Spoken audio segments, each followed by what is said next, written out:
আপন মানুষ চেনা বড় দায়, আপন মানুষ বোঝা চাইলে তারে যায় না ভোলা, বুকের ভিতর কষ্টের মেলা চাইলে তার যায় না ভোলা, বুকের ভিতর কষ্টের মেলা। আপন মানুষ সবচেয়ে বেশি আপনকে কাঁদায়, আপনকে কাঁদায়। আপন মানুষ চেনা বড় দায় রে, আপন মানুষ বোঝা বড়। ঠিক কিনা বলেন? বাস্তবতা দেখেন রে মুসলমান, দেখতে দেখতে বয়সগুলো আমাদের 60-70 হয়ে যায়। আবার আল্লাহ রাব্বুল আলামিন কেমন দয়ার আল্লাহ, বাস্তবতার নিরিখে বোঝানোর জন্য বলছি। আল্লাহ বলেছেন ইল্লা মান তাবা ওয়া আমানা ওয়া আমিলা আমালান সালিহা। আল্লাহ বলেছে বান্দা তুই তওবা কর, আমি তোর তওবা কবুল করব। বান্দা লা তাকনাতু মির রাহমাতিল্লাহ,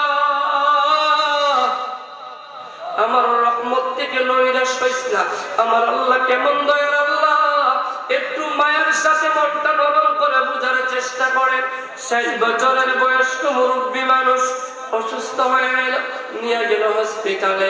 হসপিটালে নিল, অবস্থা খারাপ, নিয়ে গেল ইমার্জেন্সিতে। ইমার্জেন্সি থেকে ট্রিটমেন্ট করে পাঠিয়ে দিল আইসিইউতে। মুরব্বী বাঁচার সম্ভাবনা নাই, 90% মুরব্বী বাঁচবে না। এইরকম কথা বললে বলেন কোন সন্তানের কলিজা মানবে? কথা বলেন মানবে? 90% মুরব্বী বাঁচার সম্ভাবনা নাই। এবার কি করবেন? ছেলে কান্না করে, মেয়ে কান্না করে, স্ত্রী কান্না করে, বন্ধু বান্ধব টেনশন করে। ডাক্তার বলে কান্না করে লাভ নাই, দুনিয়ার কান্না বাদ দাও, মালিকের কাছে কান্না শুরু করে দাও। আমার আল্লাহ ছাড়া কেউ এই মুরব্বীর বাঁচাইতে পারবে না। 60 বছরের বয়স্ক মুরব্বী আইসিইউর ভিতরে থাকলো। একদিন গেল, 2 দিন গেল, 3 দিন গেল, 1 সপ্তাহ গেল, 10 দিন গেল। 15 দিন যাওয়ার পরে ডাক্তার খবর দিল রোগীর গার্ডিয়ান কারাচো, দৌড়ে সন্তান গেল, বলল মারহাবা, সুসংবাদ। কেমন করে স্যার? কি সংবাদ? সুসংবাদ। কেমন সুসংবাদ? বলল তোমার বাবা সুস্থ হয়ে গেছে। আল্লাহ আকবার বলবেন না? মালিক কি? আল্লাহ। বলেন না কে? দুনিয়ার সব ছিলা মাত্র মূল সুস্থ করেন কে? আল্লাহ রাব্বুল আলামিন। এবার সন্তান খুশি, মেয়ে খুশি, স্ত্রী খুশি। হায় রে হায়, আইসিইউর বেডের মধ্যে গিয়া দেখে মুরব্বী মানুষ কান্না করে। জোরে বলেন কি করে? কান্না করে। হায় রে হায়, সন্তান ভাবতেছে অনেকদিন পর বাবা মনে আমার দেখে কান্না করে। সন্তান বাবারে জড়াইয়া ধরল, বাবা গো মনটা চুটু হয়ে গিয়েছিল, ভেবেছিলাম আপনি বাঁচবেন না, বাবা কান্না করবেন না। বাবার কান্না বন্ধ হয় না। মেয়ে দৌড়ে আসলো, ও বাবা, বাবা গো আমি এখনো বেঁচে আছি, আপনি টেনশন করবেন না। কান্না কেন করেন? মুরব্বীর কান্না বন্ধ হয় না। স্ত্রী দৌড়ে আসলো, স্বামী রে দীর্ঘ 40 বছর একসাথে চললাম, টেনশন করেন কেন? মন খারাপ করেন কেন? আপনার ছেলে আছে, আপনার মেয়ে আছে, আমি আছি, মন খারাপ করবেন না। আমরা সবাই আছি। মুরব্বী কাঁদে। এবার সবাই ভাবলো মনে হয় হসপিটালের যে বিল আসলো, কস্টিং আসলো, টাকার টেনশনে টাকা বেশি চলে গেছে, এই জন্য কান্না করে। ছেলে বলে বাবা টাকা চিন্তা করবেন না, মাত্র 5 লক্ষ টাকা আমি ছেলে দিয়ে দিব। মেয়ে বলে বাবা টেনশন করবেন না, আমার স্বামীর অবস্থা ভালো, আপনার ছেলে না দিলে আমি মেয়ে দিব, চিন্তা করবেন না। বাবা কান্না বন্ধ করে না। এবার স্ত্রী বলে স্বামী রে তোমার ছেলে না দিল, মেয়ে না দিল, আমি আমার গহনা অলংকার বিক্রি করে তোমার দিয়া দিব। তারপর কান্না বন্ধ করেন। স্বামীর কান্না বন্ধ হয় না। ডাক্তার আসলো, ছেলে আসলো, মেয়ে আসলো, সবার সামনে ডাক্তার কান্না করে। এবার ডাক্তার জিগাই চাচা রে ছেলে আসলো কাঁদেন, মেয়ে আসলো কাঁদেন, স্ত্রী আসলো কাঁদেন, আমি আসলাম কাঁদেন, ব্যাপারে কি সমস্যা কি? এবার মুরব্বী ডাক্তার বলে, ডাক্তার আইসিইউর ভিতরে কতদিন ছিলাম? ডাক্তার বলেন ছিলেন 15 দিন। কয়দিন? 15 দিন। অক্সিজেনের মাস্ক লাগায় রাখলা 15 দিন। বিল আসলো কত? বলল বিল আসলো 5 লক্ষ। ডাক্তার বলে আপনি এই জন্য বুঝি কাঁদেন? ছেলে বলে আপনি এই জন্য বুঝি কাঁদেন? মেয়ে বলে আপনি এই জন্য বুঝি কাঁদেন? মুরব্বী বলে না রে না, আমি এই জন্য কাঁদি না। তাইলে কাঁদেন কেন, সমস্যা কি? এবার মুরব্বী ডাক্তার বলে, ডাক্তার শুনেন শুনেন, ছেলে শোনো, মেয়ে শোনো, প্রিয়তমা স্ত্রী শোনো, 15 দিন অক্সিজেনের আইসিইউর ভিতরে থাকলাম, বিল আসলো 5 লক্ষ। তোমরা টাকা দিয়ে পরিশোধ করবা, ডাক্তারের সাথে আমার লেনদেন শেষ। ডাক্তার আমার কাছে আর কোনো হক পাইবে না। আমি চিন্তা করি সেইটা কোনটা?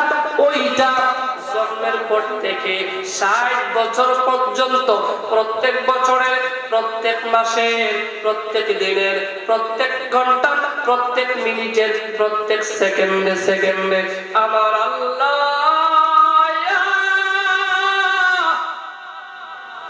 60টা বছর আমার অক্সিজেন সরবরাহ করাইলো।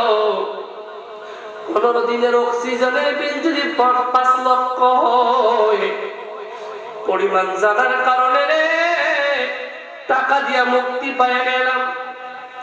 কিন্তু 60 বছর যে বাঁচলাম রে সন্তান, আল্লাহ যেদিন বিচার কার্যদার করাইবেন, যেদিন আল্লাহর সামনে কেউ কথা বলতে পারবে না, লক্ষের উপর নবীরা যেদিন তরতর করে কাঁপবে আর জমিনের মধ্যে সিজদা করবেন, ওই মুসিবতের সময়ে আমার আল্লাহ রাব্বুল আলামিন যদি আমার ডাকটা জিগায়, রে বান্দা একদিন নয়, 2 দিন নয়, 60 বছর তোরে আমি আল্লাহ অক্সিজেন সাপ্লাই করলাম, ও নাদান শরীরের মধ্যে ক্ষমতা দিলাম, ও যুবক শরীরের মধ্যে জৈবিকতা দিলাম, রক্ত গরম করে দিলাম, তুমি যুবক প্রচন্ড বাগের শীতের সাথে দিয়ে চলতে পারতা। 60 বছর আমি আল্লাহ তোরে অক্সিজেন দিলাম। এবার বল 60 বছর আমি রবের কি গোলামি করেছি? আমি দুনিয়ার মামলা থেকে মুক্তি পাই না, কিন্তু পরকালের মামলা থেকে মুক্তি পাওয়ার কোনো সম্ভাবনা নেই। সেজন্য আমি কান্দি, সেজন্যই বলতে মনে চায়, হৃদয় জানালা খুলে দাও না, প্রভুর ডাকে কেন সাড়া দাও? বলেন না, প্রভুর ডাকে কেন? ঠিক কিনা বলেন? আরে ক্ষমা চাও যদি ডুবে পাপ দরিয়ায়, প্রভু দিবেন ক্ষমা করে দয়া বিলাই। সুবহানাল্লাহ বলবেন না? দয়া বিলাই দরগাহে কেন তার হাত পাতো না, প্রভুর ডাকে কেন সাড়া দাও? হৃদয়ের জানালা খুলে দাও না, প্রভুর ডাকে কেন? ক্ষমা চাইব কার কাছে? জোরে বলেন কার কাছে? সেজন্য আল্লাহ বলেছেন, লা তাকনাতু মির রাহমাতিল্লাহ।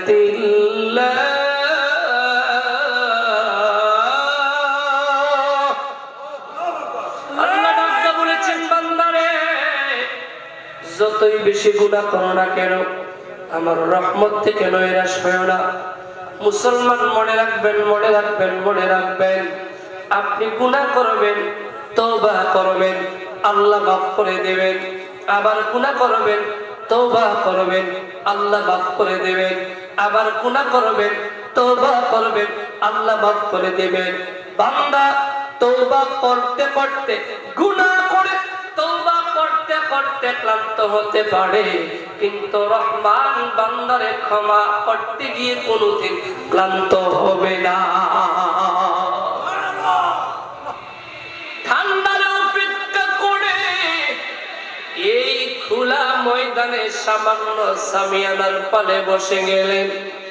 শুনো রে, মৌমাছি ফুলে ফুলে দৌড়ায় মধু সংগ্রহ করে। রাসূলুল্লাহর ইশকার মহব্বতের কথা শুনলে সত্যিকার আশেক তারা ঘরে বসে থাকতে পারে? কথা বলেন পারে? আল্লাহর হাবিব রাহমাতুল লিল আলামিনকে প্রশ্ন করা হলো, ওনার স্ত্রী আম্মা জান আয়েশা, আম্মা জানরে প্রশ্ন করলেন, আম্মা জান শুনেন, হযরত ইউসুফ আলাইহিস সালামকে আমার আল্লাহ সৌন্দর্য দান করেছিলেন। রমণীগুণ দেখে ওনার সৌন্দর্যে বিমোহিত হয়ে যেত। আল্লাহর নবীরে আমার আল্লাহ কি দান করলেন? উম্মাহাতুল মুমিনিন আম্মা জান আয়েশা ডাকদা বলে, শোনো শোনো শোনো শোনো, আমার কলিজার টুকরা রহমাতুল লিল আলামিন আমার আল্লাহ কি দান করলেন জানোনি? আল্লাহর নবীর সামনে একদিন আবু জেহেল এসে বললেন, ও মুহাম্মদ, তোমার চেয়ে বিশ্রী, তোমার চেয়ে কালো আর কেউ নাই। আল্লাহর নবী বলেছেন, সাদ্দাকতা আবু জেহেল, সত্য বললা। পরক্ষণে হযরতে আবু বকর এসে বললেন, ইয়া রাসূলুল্লাহ, ইয়া হাবিবাল্লাহ, আমার আল্লাহ রাব্বুল আলামিনের যত মাখলুকাত আছে, চন্দ্র সূর্যের চেয়ে শুভ্র সুন্দর আমার আল্লাহ আপনারে বানিয়েছেন। সুবহানাল্লাহ, সুবহানাল্লাহ বলবেন না? মাজান বলে, দুনিয়ার মানুষ জানোনি, রাত্রে বেলায় হুজরাতে যখন বাতি কুপি নিবাইয়া দিতাম, আল্লাহর নবীর জিসিম থেকে লাইটের মতো আলো চমকাইতো রে মুসলমান। সে রাহমাতুল লিল আলামিনের সামনে এসে আবু বকর বললেন, ইয়া রাসূলুল্লাহ, ইয়া হাবিবাল্লাহ, আপনার চেয়ে সুন্দর, আপনার চেয়ে সুশ্রী, আপনার চেয়ে এই রকম সুদর্শন আর কেউ নয়। সুবহানাল্লাহ বলবেন না? রাসূলুল্লাহ বললেন, সাদ্দাকতা, ও আবু বকর, তুমিও সত্য কথা বললা। হযরত ওমর বললেন, আর থামতে পারলাম না। ওমর প্রশ্ন করলেন, ইয়া রাসূলুল্লাহ, ইয়া হাবিবাল্লাহ, আবু জেহেল সত্য কথা বললো, আবু বকর সত্য কথা বললো, দুইজনের কথা সত্য হতে পারে না, বলেন বলেন কোনটা মানবো? আল্লাহর নবী ডাকতে বলে, ওমর রে, শুনো রে, আবু জেহেল তার ঈমান নাই, বেঈমান কাফের। ঠিক কিনা বলেন? আবু জেহেল তার ঈমান নাই, বেঈমান কাফের। সেই জন্য সে তার বেঈমানের সুরতে আমি রাসূলুল্লাহর দিকে চাইলো, সে তার কুফরের আকৃতি প্রকৃতি দেখে বিশ্রী মনে করলো। আর আবু বকর আমার কলিজার টুকরা সাহাবী, ঈমানের সাথে আমি রাসূলুল্লাহর চেহারা মোবারকের দিকে তাকাইলো। ঈমানের নূর যখন আবু বকরের সিনার মধ্যে জলমল জলমল করতে লাগলো, আমি রাসূলুল্লাহকে চন্দ্র সূর্যের চেয়ে সুদর্শন দেখেছি। সেজন্য বলতে চাই, সোনার মদিনা বহু দূরে, কিন্তু মদিনাওয়ালা আমার। কষ্ট হবে? কেন বললাম? কোরআনে আল্লাহ বলেছেন, আন-নাবিয়্যু আওলা বিল মুমিনিনা মিন আনফুসিহিম। ও চেনানগরের মুসলমান, কথা শোনেন, আমার আল্লাহ রাব্বুল আলামিন কুরআনুল কারীমের মধ্যে কি বললেন? আল্লাহর নবী হাকিকাতান রাউযাতুম মির রিয়াদিল জান্নাহ, জান্নাতের টুকরা রওজা মুবারক সোনার মদিনায় সবুজ গম্বুজের নিচে শুয়ে আছেন। কিন্তু মুজিজাতান আল্লাহর কুরআন প্রমাণ করে, ঈমানদার মুমিনের অন্তরের চেয়ে নিকটে মদিনার নবীকে আল্লাহ রেখে দিয়েছে। সেজন্য বলছিলাম, সোনার মদিনা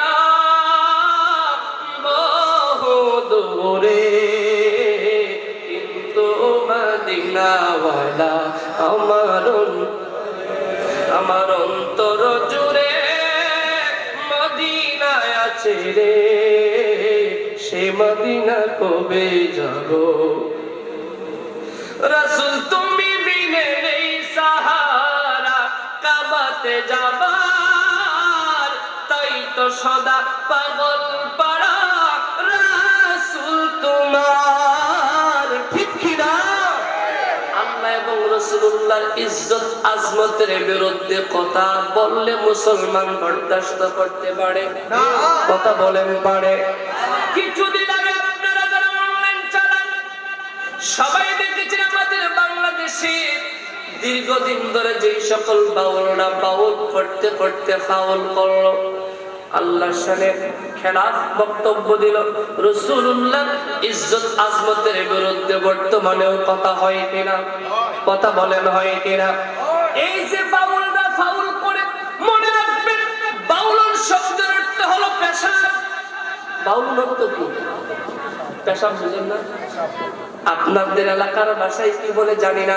আমার এলাকায় বলে মুদ মানে পেশাব প্রস্রাব পেশাব বাউলুন শব্দের অর্থ হলো পেশাব যাদের নামের অর্থ পেশাব তাদের কাম ভালো আশা করা যায় কথা বলেন যায় এই বাউলরা ফাউল করে আল্লাহর শানে বিয়াদবি করে রাসূলুল্লাহর ইজ্জত আরশুল আজিম পর্যন্ত সুমহান মর্যাদার সামনে যারা কথা বলে তাদের সুরত ভালো হোক কিংবা সুরত মন্দ হোক তারা মুরতাদ তারা মুসলমান কোনদিন হতে পারে কথা বলেন পারে আমার দেশে দুই ধরনের বন্ডামি হয় একটা হলো বদ সুরত আর একটা হলো নেক সুরতে কথা বলেন ঠিক কিনা বদ সুরতে যারা বন্ডামি করে তাদেরকে বোঝা যায় চিনা যায় নেক সুরতে যারা বন্ডামি আমাদের মধ্যে দাড়ি টুপি পাঞ্জাবি লাগায়া যারা মধুর সাথে বিষ মিশায়া মিষ্টি মিষ্টি কথা বলে মানুষের ঈমান আকীদা নষ্ট করে এই সকল নেক সুরতের বাউল এবং বদ সুরতের বাউল উভয় শ্রেণী ঈমানের জন্য ফাউল হয়ে দাঁড়িয়েছে ঠিক কিনা বলেন মুসলমান রে আজকে মাহফিলের মধ্যে বসে গেলাম জীবনে গুনাহ করি নাই অন্যায় করি নাই কথা কেউ বলতে পারবো কথা বলেন পারবো না আজকে আপনারা শ্রোতা মাহফিলের কি সভাপতি আমি কি মাহফিলের অদম্যগণ্য প্রধান অতিথি গুনাহ করি নাই সিনায় হাত দিয়ে এই কথা বলা সম্ভব হবে না লক্ষের উপর নবীগণকে আমার আল্লাহ মাসুম নিষ্পাপ করে দিয়েছেন ওলি আউলিয়া কেরাম আল্লাহ ওয়ালা আল্লাহর ওলি যারা তাদেরকে আমার আল্লাহ হেফাজত করে মাহফুজ বানিয়েছেন আমরা যারা আছি এত বেশি গুনাহ করলাম উপরে গুনাহ করলাম গোপনে গুনাহ করলাম প্রকাশ্যে গুনাহ করলাম অপ্রকাশ্যে গুনাহ করলাম আমার গুনার খবর কেউ জানে না যিনি জানেন তিনি কে আল্লাহ জোরে বলেন কে স্বামীর গুনার খবর স্ত্রী জানে না স্ত্রীর পাপের খবর স্বামী জানে না কিন্তু সবার পাপের খবর যিনি রাখেন তিনি কে আল্লাহ জোরে বলেন কে লম্বা লম্বা বক্তব্য আমি আখতারুজ্জামান মাসুমে দিতে পারবো কিন্তু আল্লাহর দরবারে আমি কেমন এইটা আপনারা জানেন না আমার আল্লাহ জানেন ঠিক কিনা বলেন আজকে যারা মাহফিলের মধ্যে বসলেন যদি অন্তর থেকে রিয়ালাইজ করতে পারেন অনুধাবন করতে পারেন আজকের মাহফিল আপনার জীবনের পরিবর্তনের মাহফিল হয়ে যেতে পারে আবার আল্লাহ রাব্বুল আলামিন কুরআনুল কারীমের মধ্যে ডাকদা বলেছেন ফাযকুরুনি আযকুরকুম ওয়াশকুরুলি ওয়ালা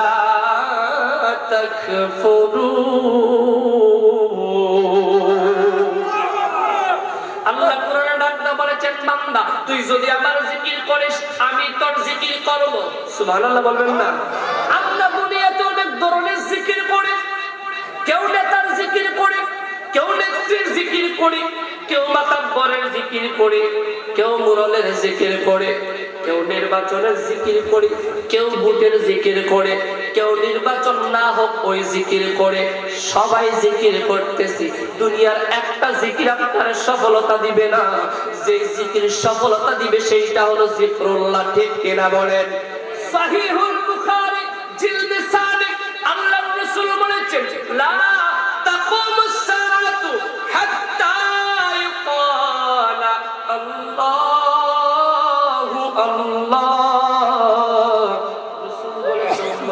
শোনো শোনো শোনো, তোমাদের জবান থেকে একজন ইমানদার মুমিনের মুত্তাকির জবান থেকে যতদিন পর্যন্ত আল্লাহ আল্লাহ শব্দের জিকির চলবে, আমার আল্লাহ ততদিন পর্যন্ত কিয়ামত দ্বারা জমিনটারে ধ্বংস করবে না।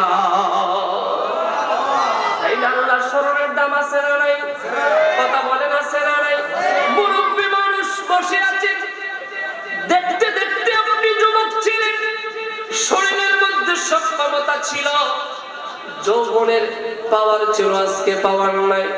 আমার পাশে যে মুরব্বীরা সামনে যারা বসে আছেন, এক সময় আপনারাও আমার মতো যুবক ছিলেন, দেখতে দেখতে চুলদারি গুলো পেকে গেল, আগের মতো শরীরে ক্ষমতা নাই, আগের মতো চোখের মধ্যে পাওয়ার নাই, আগের মতো খাবার খাইতে পারেন না, আগের মতো চলতে পারেন না। আপনি বুঝতে হবে রে বাবা, আপনার চুলদারি পেকে যাচ্ছে মানে মৃত্যু আপনাকে সিগন্যাল দিচ্ছে। ঠিক কিনা বলেন? কখন মারা যাবেন রে, কে কোথায় মারা যাবে তার কোনো গ্যারান্টি নাই, তার কোনো ওয়ারেন্টি নাই। আমি বাস্তবতার নিরিখে বোঝানোর জন্য বলে আমার আল্লাহ রাব্বুল আলামিন বলেছেন, রব্বানা ফাগফির লানা যুনুবানা, আল্লাহ শিক্ষা দিলেন বান্দারে, তোদের গুনাহ মাফের জন্য আল্লাহর কাছে ক্ষমা চাও, ওয়াকাফির আন্না সাইয়্যাতিনা, আমাদের অপরাধগুলো ক্ষমা করে দেন, ওয়া তাওয়াফানা মাআল আবরার। মনে রাখবেন, মনে রাখবেন, মনে রাখবেন, আপনি যদি সত্যিকার একজন আল্লাহওয়ালা পরহেজগার ব্যক্তি, ভালো মানুষের সহবত লাভ করতে পারেন, ভালো মানুষের বন্ধুত্ব লাভ করতে পারেন, আপনাকে পরকালে সঙ্গ দিয়ে জান্নাত পর্যন্ত নিতে পারে। ঠিক কিনা বলেন? আল্লাহ রাব্বুল আলামিন কুরআনে বলেছেন, সিরাতাল্লাযীনা আন'আমতা আলাইহিম, সেই সকল ব্যক্তিদের পদাঙ্ক অনুসরণ করেন আমার আল্লাহ, যাদেরকে সিরাতাল মুস্তাকিমের পথটা দেখিয়েছেন, পথের উপর ইস্তেকামাত থাকার ক্ষমতা দান করলেন।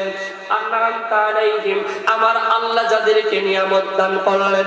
আজকে আপনারা যারা চেকানগরের মুসলমান বসে গেলেন, বলেন তো বাবা, বলো তো যুবক, সিনায় হাত দিয়ে বলার সুযোগ আসেনি, আমরা গুনাহ করি নাই? কথা বলেন আছে? আজকে ডিসেম্বর 2025-এর 22 তারিখ, 2025 সাল শুরু হয়ে গেল। মাহফিল থেকে বাসায় গিয়ে রাত্রে বিছানার মধ্যে বালিশে মাথা লাগায়া চিন্তা করে দেখবেন, একটা বছর কতটা ভালো কাজ করলেন, কতটা মন্দ কাজ করলেন, কতটা নেক কাজ করলেন, কতটা পাপ কাজ করলেন। একটি বছরের সমান যদি করতে পারেন, আপনার অনাগত ভবিষ্যতের সময়টা ভালো হতে পারে। বলছিলাম রে মুসলমান, আল্লাহ তো কোরআনে বলেছেন, ফাফিরু ইলাল্লাহ, ও বান্দা, ও বান্দা, তোরা আমার দিকে ফিরে আসবে, তোরা আমার দিকে ফিরে আসবে। ইচ্ছা হলেও ফিরে আসবে, অনিচ্ছা হলেও ফিরে আসবে, আসতে চাইলেও ফিরে আসবে, না আসতে চাইলেও ফিরে আসবে। মনে রাখবেন, মানুষ তিনটা জিনিস চাই না। কয়টা জিনিস? তিনটা জিনিস চাই না। এক নম্বরে, কোন মানুষ গরিব হতে চাই না। কথা বলেন? একজন মানুষ নাই যে গরিব হতে চায়। যার 10 লাখ আছে সে চিন্তা করে কেমন করে 20 লাখ বানানো যায়, যার 20 লাখ আছে সে চিন্তা করে কেমন করে 40 লাখ বানানো যায়, যার 40 লাখ আছে সে চিন্তা করে কেমন করে 80 লাখ বানানো যায়। তার মানে কোন মানুষ গরিব হতে চায় না। দুই নাম্বার, কোন মানুষ বুড়া হতে চায় না। বলবেন হুজুর কথা মানলাম না, মানতে আপনি বাধ্য। 60 বছরের মুরব্বী বাবা, দাড়ির মধ্যে কালো কলম লাগায়া হাঁটে, নাতিরা মস্কারি করে বলে, দাদা ব্যাপারে কি জোয়ান জোয়ান লাগে। দাদা বলে, চামড়া ডিল হয়েছে, মনটা ডিল হয় নাই। কেউ বুড়া হতে চায় না। 60 বছরের বুড়ি মা চুলটারে কালার করে 3 পিস সেলোয়ার পরে হাঁটে, নাতিরা বলে, দাদি আর কতদিন? দাদি বলে, দেহ বুড়া হতে পারে, মনটা বুড়া হয় না। দুনিয়ার কোন মানুষ বুড়া হতে চায় না, তারপর ইচ্ছায় অনিচ্ছায় বুড়া হতে হয়। ঠিক কিনা বলেন? আজকে সভাপতি মহোদয়, উনি বৃদ্ধ মানুষ, একদিন আমি ইচ্ছায় যেতে পারবো। যদি বেঁচে থাকি আমাকে বৃদ্ধ হতে হবে, আমার যৌবন ধরে রাখার কোনো ক্ষমতা আমারও নাই। 3 নম্বরে, কোন মানুষ মরতে চায় না, তারপরও মরতে হয়। কথা বলেন ঠিক কিনা? সেজন্য মনে রাখবেন,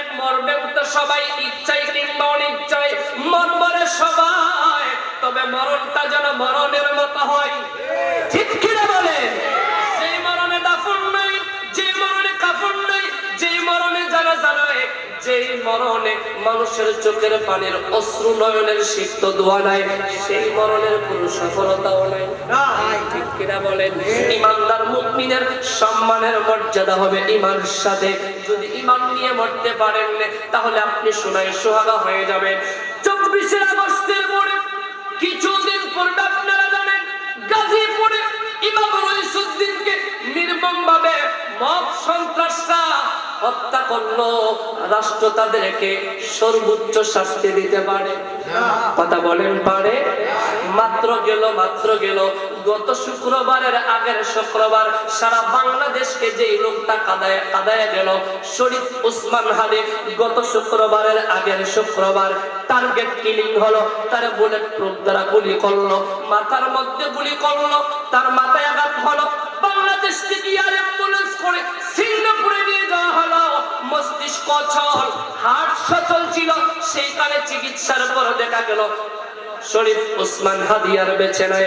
যেন শুক্রবারে বাংলাদেশের সংসদ ভবনের সামনে লক্ষ লক্ষ মানুষের চোখের পানির মাধ্যমে জাতীয় কবি কাজী নজরুল ইসলামের পাশে সমাধিকরণ করা হয়েছে। ঠিক কিনা বলেন? কিন্তু এখন পর্যন্ত ওই হাদির হত্যাকারীদেরকে ধরা সম্ভব হয় না। কথা বলেন মিথ্যা বলছি? আমার দেশের মধ্যে হত্যা হওয়ার পরে খবর বের হয়, তথ্য বের হয়, কিন্তু হত্যার আগে কোনো খবর নাই। ঠিক কিনা বলেন? ও মুসলমান, একটা লোক হাদি মারা গেল, লক্ষ মানুষের চোখের পানির দোয়া পেয়ে হাদিকে যারা হত্যা করলো সাময়িকভাবে লোকটা ভাবলো সফল হয়ে গেছে। না না না, একটা হাদি লক্ষ লক্ষ মানুষের দোয়ার কারণে জান্নাতের নিয়ামত পেয়ে যাবে, দুনিয়া থেকে মুক্ত জান্নাতি পাখি হয়ে যাবে, সফলতা লাভ করে ফেলবে।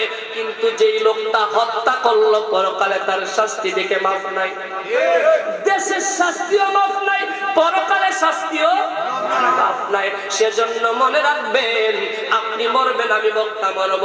মরণটা যদি মরার মতো হয়, মরণটা যদি সম্মানের হয়, মরণ যদি ঈমান ইসলামের উপর হয়, তাহলে আপনি সফল। কারণ সুনান ইবনে মাজার হাদিস, আল্লাহর রাসূল বলেছেন ওয়ালা ইয়াজাল, আল্লাহর রাসূল বলেছেন ইয়াতালাউ নূরুল ঈমানি ফি উজুহিহিম, ঈমানদার মুমিনের চেহারায় ঈমানের নূর চমকাবে। লোকটা জাহান্নামে গেল, তার চেহারার মধ্যে ঈমানের নূর চমকানোর কারণে জাহান্নামের আগুন পর্যন্ত তার স্পর্শ করতে পারবে না। আজকে যে বসলাম কেন কথাগুলো বলছি, আপনি মুক্ত হওয়ার জন্য আগে অন্তর পবিত্র করা দরকার। ঠিক কিনা বলে? খারাপ লাগতেছে? কথা বলে। আপনাকে পবিত্র হওয়ার জন্য অন্তর ঠিক করা দরকার। যার কলব ঠিক তার সব ঠিক, যার দিল ঠিক নাই তার উপর ঠিক থাকলেও ঠিক নাই। কথা বলেন না? অন্তর ভালো, লোকটা ভালো, অন্তর কালো, লোকটা ভালো নয়, লোকটা কালো। চেহারা কালো হতে পারে, সমস্যা নাই। অন্তর যদি পবিত্র হয়, আপনার অন্তর যদি ভালো হয়, তাহলে আপনি সফলতা লাভ করবেন। কেমন করে মুসলমান? একজন মানুষ গেলেন মুফতি সাহেবের কাছে ফতোয়া নিতে। হুজুর, আমার বাড়ির কূপের মধ্যে দুর্গন্ধ যায় না, কূপের পানি কেমন করে পবিত্র করব বলেন? এবার মুফতি ফতোয়া দিলেন, যাও কূপ থেকে 40 বালতি পানি ফেলে দাও। লোকটা বাড়ির মধ্যে আসতে 40 বালতি পানি তুলে ফেলে দিল। তারপরে আবার গেল, হুজুর আমার বাড়ির কূপের দুর্গন্ধ যায় না। হুজুর বললেন আবার 40 বালতি পানি ফেলে দাও। আবার 40 বালতি পানি ফেলে দিলেন। এরপরে আবার গিয়ে বললেন, হুজুর কূপ থেকে তো দুর্গন্ধ যায় না, পবিত্রতা কেমনে অর্জন করব? দ্বিতীয় নম্বরে মুফতি হুজুর বললেন, যাও আবার 40 বালতি ফেলে দাও। 3 বারে ফালাইলো 120 বালতি। ঠিক কিনা বলেন? 3 বার ফালানোর পরে লোক রাগান্বিত হয়ে গেল, হুজুর কি ফতোয়া দেন? পানির দুর্গন্ধ যায় না, পবিত্র অর্জন করার সুবিধা নাই। বললেন, হুজুর আপনি বারবার ফতোয়া দেন, পানি পবিত্র হয় না, দুর্গন্ধও যায় না। হুজুর চিন্তা করলেন, ব্যাপার কি রে, আমাকে সরে জমিন দেখতে হবে। মুফতি দেখে হুজুর চলে আসলেন লোকটার বাড়িতে। বাড়িওয়ালাকে জিজ্ঞাসা করলেন কূপটা কোথায়? বললেন বাড়ির আঙ্গিনায়। হুজুর কূপের নিকটে গেলেন, গিয়া দেখলেন কূপের ভিতরে সাদা কি যেন একটা মৃত প্রাণী ভাসতেছে। হুজুর জিজ্ঞাসা করলেন বাড়িওয়ালা 120 বালতি ফালাইলা, কিন্তু কূপের ভিতরে সাদা যে কি ভাসতেছে ওইটাকে? বাড়িওয়ালা বললেন হুজুর গত 3 সপ্তাহ আগে আমার বিড়ালটা কূপের মধ্যে পড়ে মরে গেছে, ওই বিড়ালটা পানির মধ্যে ভাসতেছে। হুজুর বললেন তাহলে বিড়াল ফেললেন না কেন? এবার বাড়িওয়ালা ডাক্তার বলে হুজুর আপনি বলেছেন পানি ফালানোর জন্য, বিড়াল ফালানোর কথা বলেন নাই। কথাটা বুঝেন নাই? আপনি তো বলছেন পানি ফালাইতে, বিড়াল ফালানোর কথা তো বলেন নাই। হুজুর বলল এইটাও কি বলা লাগে? আপনি বলা প্রাণী ফালাইবেন না, শুধু পানি ফালাইবেন, কূপের দুর্গন্ধ যাবে না, পবিত্র হবে না। আপনি উপর দিয়ে যত ফিটফাট হন না কেন, যতই ভালো হন না কেন, কলবটা যদি ঠিক না করেন, অন্তর যদি পবিত্র না করেন, তাহলে ওয়াল্লাহি রাব্বিল কাবা, কাবার মালিক আল্লাহর কসম করে বলতে পারে সারা জীবন ইবাদত বন্দেগী করবেন কিন্তু আমলের মধ্যে সঞ্চয় হবে না। ঠিক কিনা বলেন? সেজন্য আমাদের প্রথম কাজ হলো আমাদের কলবটা পবিত্র রাখা। কথা বলেন ঠিক কিনা?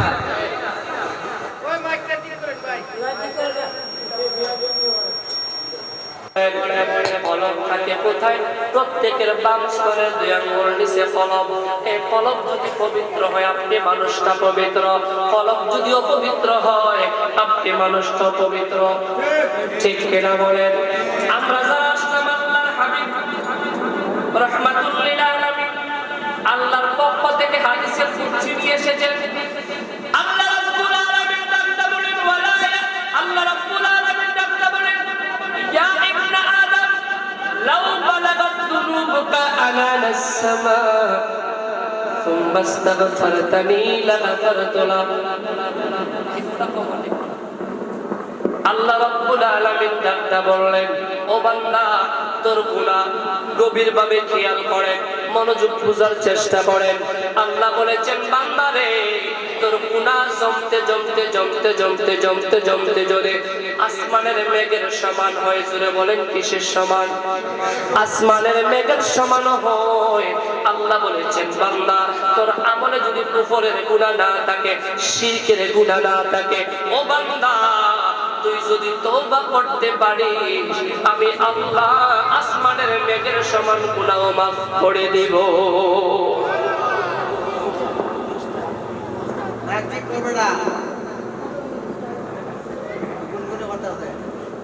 হঠাৎ করে কি হলো? এটা তো ভালো ছিল। জবান করে বলতে হবে কার কাছে? আল্লাহর কাছে। তওবার দরজা কতদিন খোলা থাকবে শুনেন।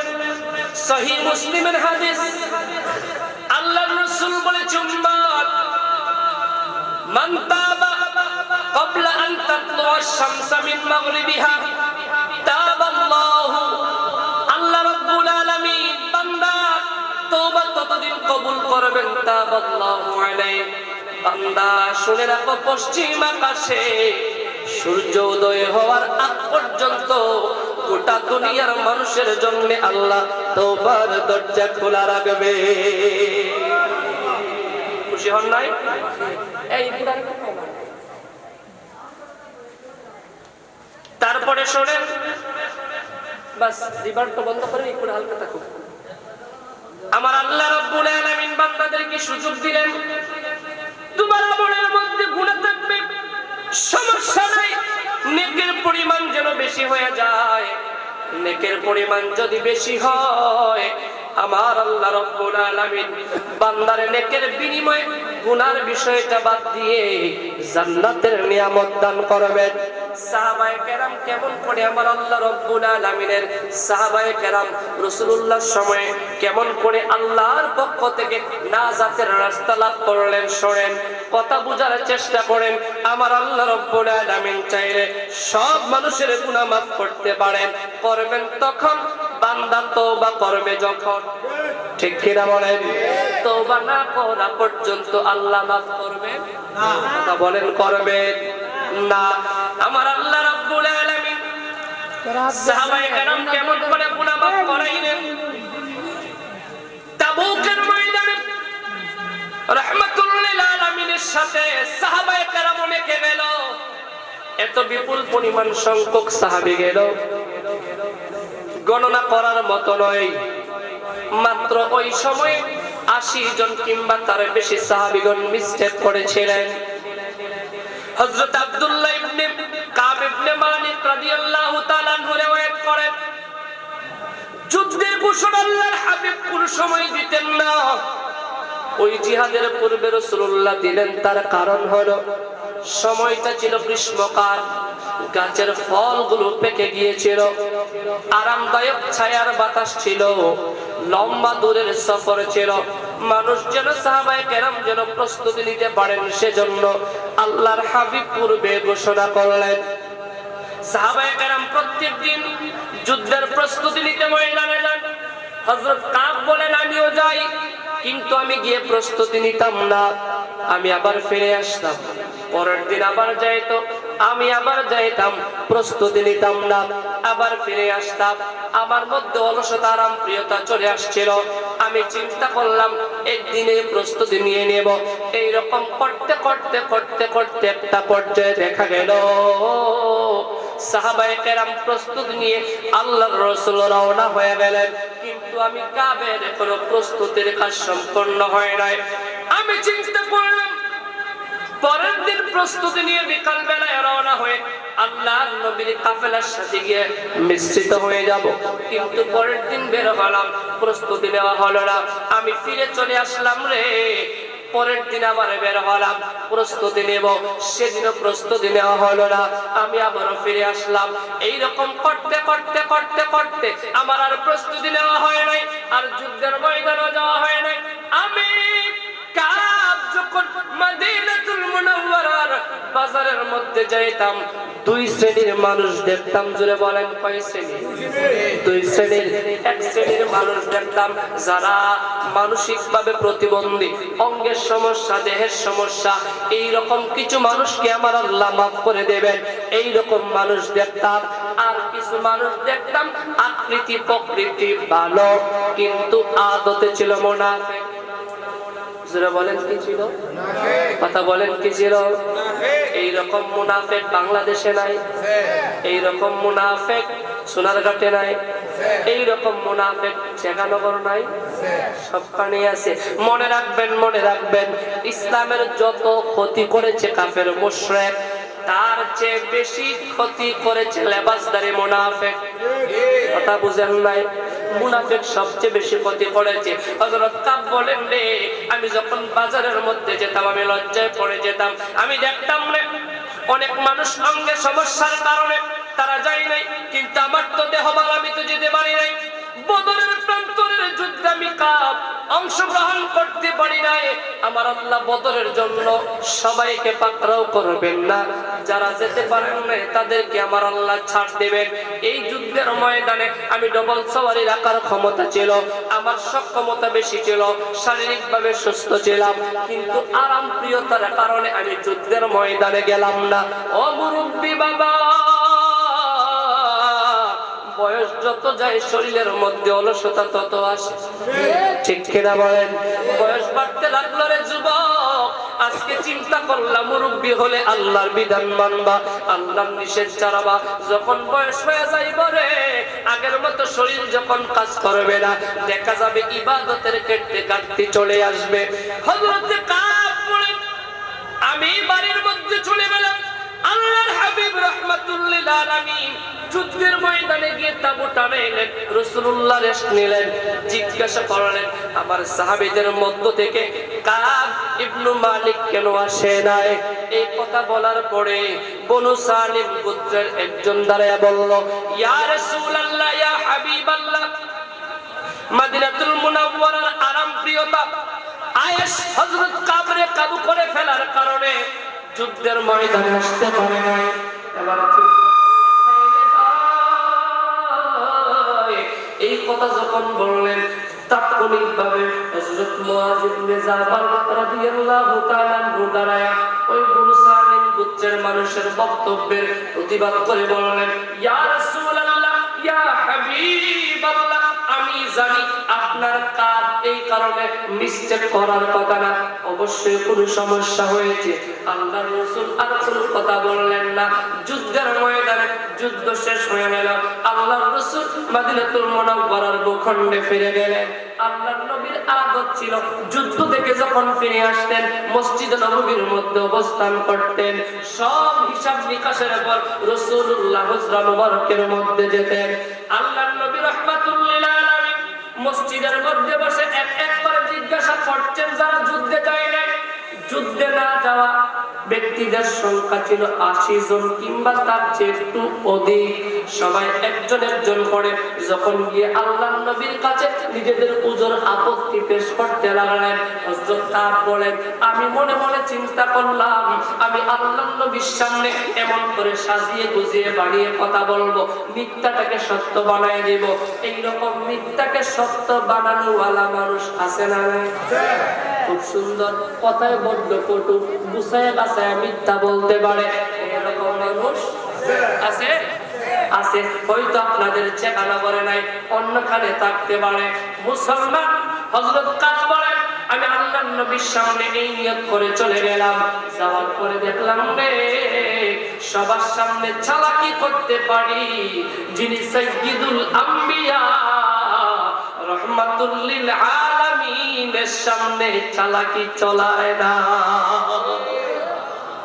রাসূলুল্লাহর সামনে চালাকি চলে না। যিনি গোটা সৃষ্টি জগৎ যার কদমে মুহতাজ, যিনি সাইয়্যিদুন নাস, যিনি সাইয়্যিদুল আম্বিয়া, জান্নাতের কর্তৃত্ব আমার রব যার কদমে হাদিয়া করলেন, সেই রাসূলুল্লাহর সামনে বানিয়ে বলার কোনো সুযোগ নেই। হযরতে কাব বলেন, আমি আল্লাহর নবীর সামনে গিয়ে বললাম, ইয়া রাসূলুল্লাহ, ইয়া হাবিবাল্লাহ, দুনিয়ার অন্য কাহারো সামনে যদি যাইতাম আমি বানায়া বানায়া কথা বলতাম, কিন্তু আপনার সামনে বলতে পারবো না। শরীরের কোনো সমস্যা নাই, রোগের কোনো সমস্যা নাই, আমি আরাম প্রিয়তার কারণে, অলসতার কারণে যুদ্ধের ময়দানে যেতে পারি নাই।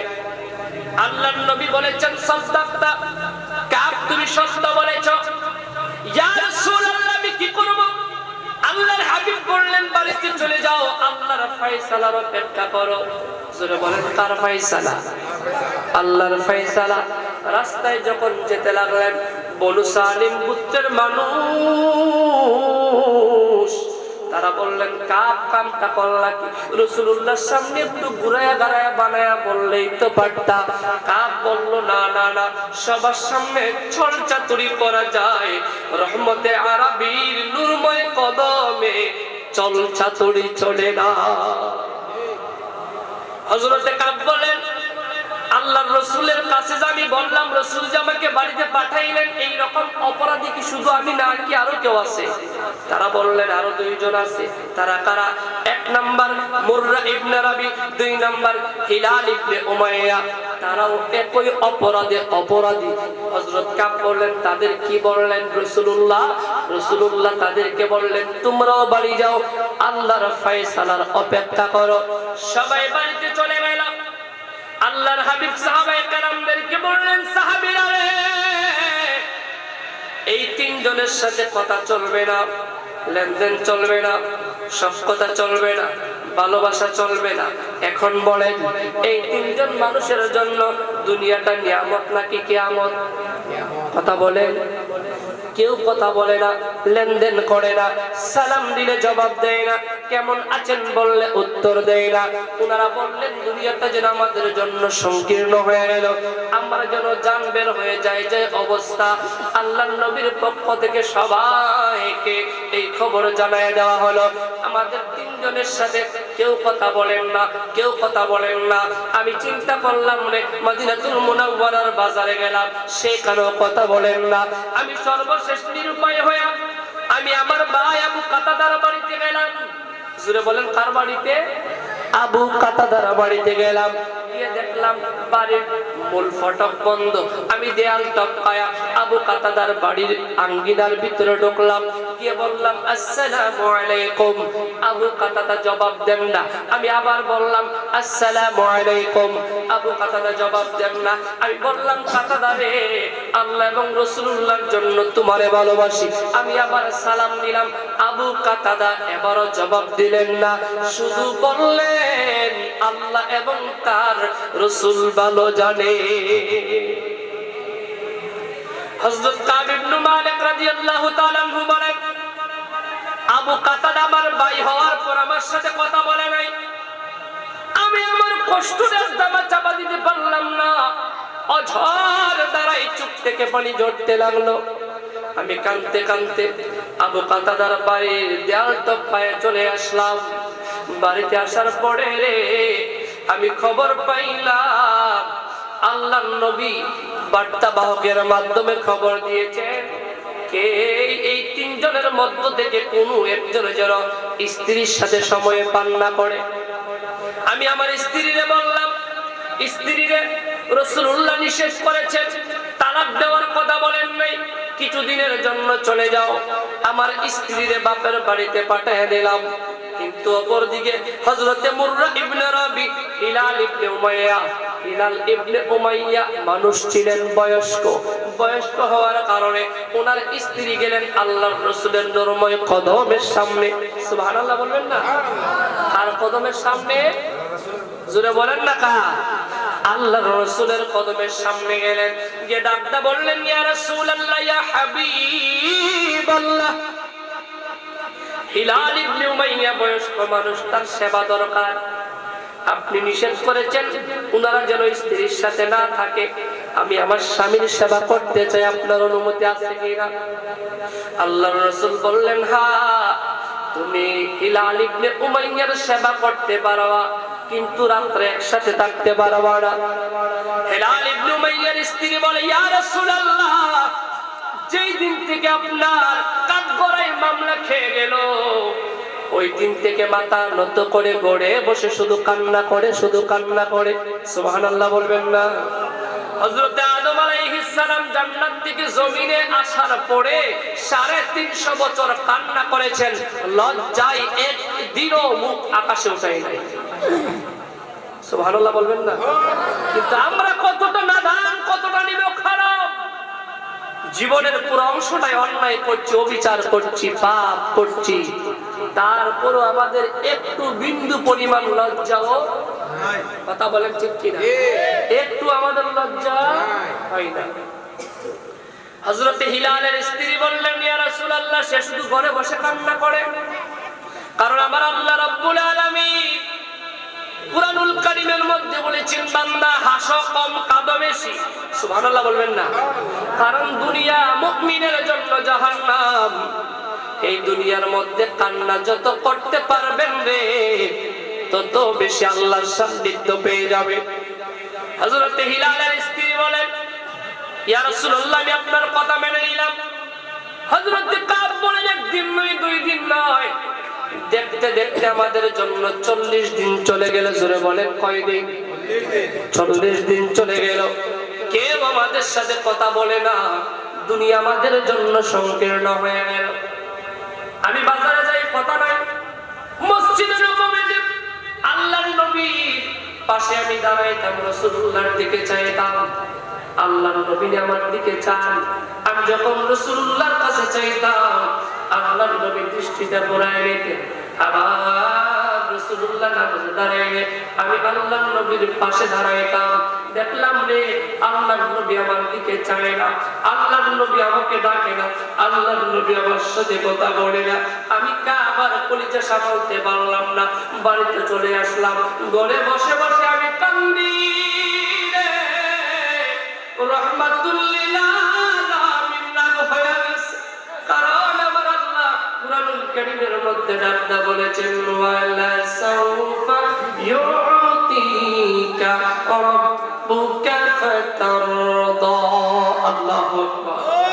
আল্লাহ রাব্বুল আলামিন ডাকদা বলেছেন হাবিব আমার বন্ধু আমার, মুহাম্মদ সাল্লাল্লাহু আলাইহি ওয়াসাল্লাম, আপনি যতক্ষণ চাইবেন আমি ততক্ষণ দিব, আপনি যতক্ষণ রাজি না হবেন আমি ততক্ষণ পর্যন্ত আমার পক্ষ থেকে আপনাকে খুশি করার জন্য যা চাইবে তা বাস্তবায়ন করে দিব। আওয়াজ করে বলি সুবহানাল্লাহ। আল্লাহ আমার রব, এই রবি আমার সব, বলেন আল্লাহ আমার সব, দমে দমে তনু মনে তারে অনুভব, দমে দমে তনু মনে তারে অনুভব। তোমার দুনিয়াতে আমি যেদিকে তাকাই অতই নিয়ামতে ডুবে আছি সদায়। তোমার দুনিয়াতে আমরা যেদিকে তাকাই অতই নিয়ামতে ডুবে আছি সদায়। পাখ পাখালি মুখে শুনি তসবিহ কলরব, আল্লাহ আমার এই রবি আমার, বলেন আল্লাহ আমার এই রবি আমার, দমে দমে তনু মনে তারে কথা মনে আছে? কথা বলে মনে আছে? মনোযোগ আছে?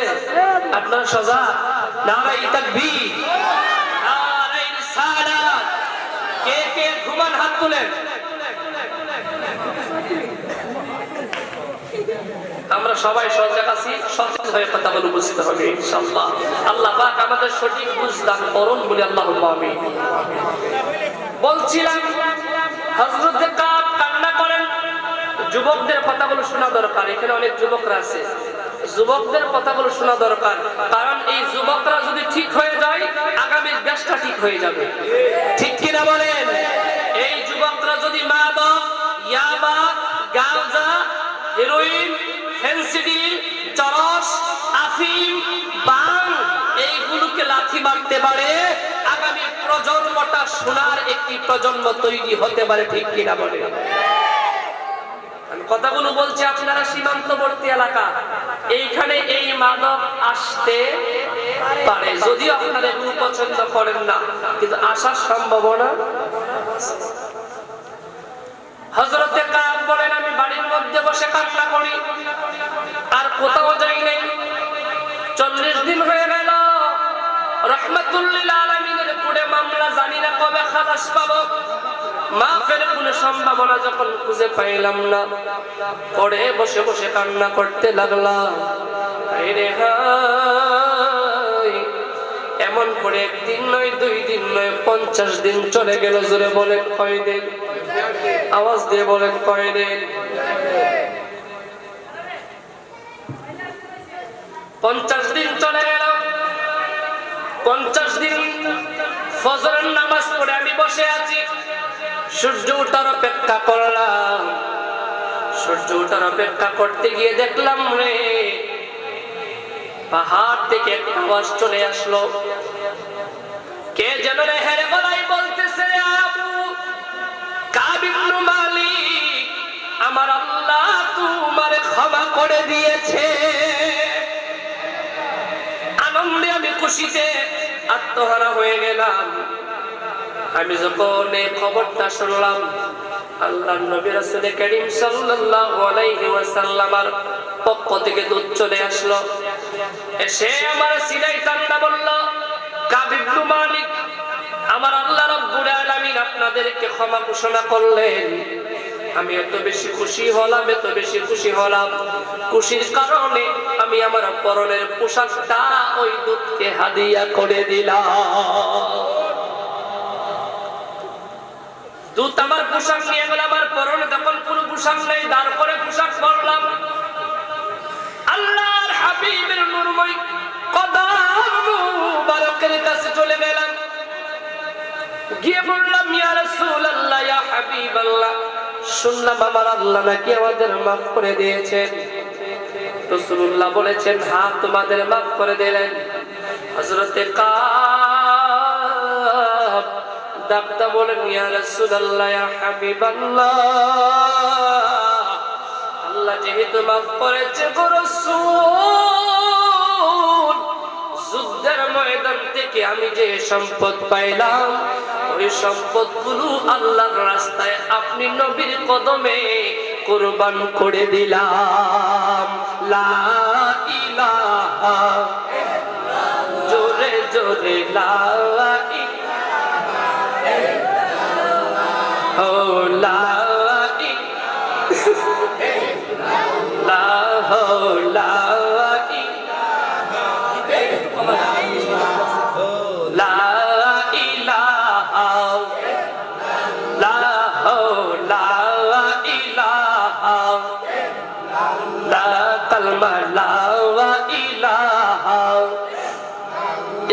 ज़ात अल्लाह अल्लाह अल्लाह अल्लाह अल्लाह अल्लाह अल्लाह अल्लाह अल्लाह अल्लाह अल्लाह, ओ है सुबहान, ओ है सुबहान के पारे बुझीते তোমার শাওয়ান মাশাআল্লাহ। আল্লাহ আল্লাহ আল্লাহ, ও হে সুবহান, ও হে সুবহান কে পারে বুঝিতে তোমার শাওয়ান মাশাআল্লাহ। আল্লাহ আল্লাহ আল্লাহ, जिंदा के तुम रोहम करो, जिंदा के तुम रोहम करो, मुर्दा दिल करो रूह दावन, ओ है सुबहान, ओ है सुबहान के पारे बुझीते তোমার শাওয়ান মাশাআল্লাহ। আল্লাহ আল্লাহ আল্লাহ, মওলা তোমার লীলা খেলা কেউ বুঝে কেউ বুঝে না, মওলা তোমার লীলা খেলা কেউ বুঝে কেউ বুঝে না, তুমি করে রাখো গাছ তলাতে দয়া করে রাখো বালখানা, মওলা তোমার দয়ার খেলা কেউ বুঝে কেউ বুঝে না। আল্লাহ আল্লাহ আল্লাহ আল্লাহ আল্লাহ আল্লাহ, ইব্রাহিম তোমার বন্ধু ছিল, নমরুদ দেয়া গুনে ফেলল, ইব্রাহিম তোমার বন্ধু ছিল, নমরুদ দেয়া গুনে ফেলল, আগুন হইল ফুল বাগিচা, আগুন হইল ফুল বাগিচা, ইব্রাহিম তো জ্বলে নওয়া মারহাবা। আল্লাহ আল্লাহ তোমার দয়ার খেলা কেউ বুঝে কেউ বুঝে না, তুমি করে রাখো গাছ তলাতে কাউরি রাখো বালখানা, খেলা কেউ বুঝে কেউ বুঝে নাও মা আল্লাহ আল্লাহ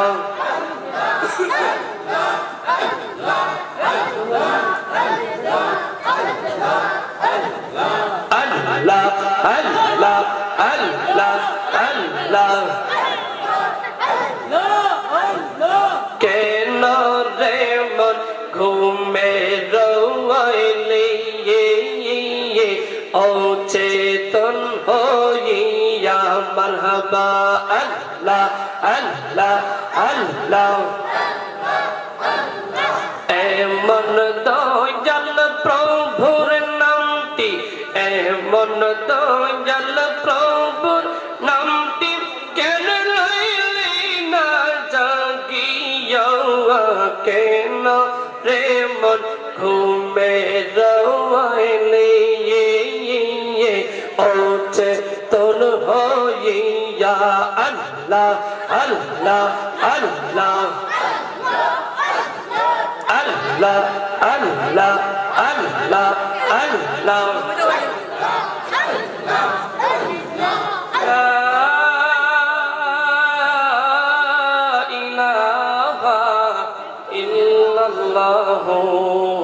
মুহাম্মাদুর রাসূলুল্লাহ সাল্লাল্লাহু আলাইহি ওয়াসাল্লাম। লক্ষ কোটি শুকরিয়া আদায় করছি রব্বুল ইজ্জতের আলিশান দরবারে যে আল্লাহ সুবহানাহু ওয়া তাআলা অত্যন্ত দয়া করে আজকের ষষ্ঠ বার্ষিক সুন্নি মহাসম্মেলনে মসজিদ সংলগ্ন ময়দানে আমাদেরকে আসার বসার মতো সুযোগ করেছেন।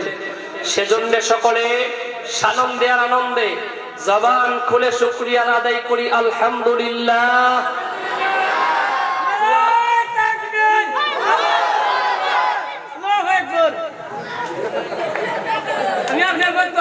আসে এসকের ঠেলা তো আসলে অনেক কিছু আবেগ মানুষ নিয়ন্ত্রণ করতে পারে না।